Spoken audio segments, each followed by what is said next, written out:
Spring and summer bring plenty of color to Connecticut, but at Edgehill in Stamford, those blooms are about more than just beauty. Residents are helping shape and care for gardens across the community. If you have a green thumb, you'll feel right at home at Edgehill. The senior living community in Stamford is blooming with resident-led gardens that bring beauty, purpose, and a little bit of nature to everyday life. I was pleased that part of what brought me here was having the gardens. One of the most impactful is the certified pollinator pathway meadow. You can walk through the gateway. We are coming on the meadow. They transform the space into a thriving habitat, and it helps protect pollinators like bees and monarch butterflies. All of this was here.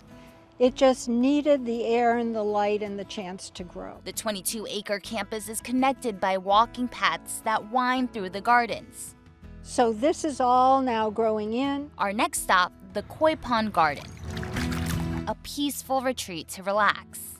Residents come out and read books in the sunshine and then walk around those gardens. Jean May has spent years volunteering in New York City's Conservatory Garden and now shares that passion at Edgehill. We took out all the shrubs so that our dog will probably come in there so she can view the world. And a sun garden I designed on my own, and looking out that window from my office, I see a garden.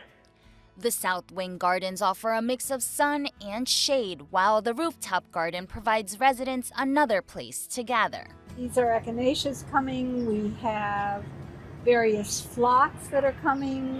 We have Chi-Chi, and that's available for residents, to pick up and see what's blooming. It's their time, effort, and passion that demonstrates the possibilities that blossom here at Edgehill. It's wonderful being here in more ways than just my passion. If you or someone you know would like to be part of this lovely community, and it is indeed lovely, visit edgehillcommunity.com for more information. For CT Buzz, I'm Angelica Chiruno.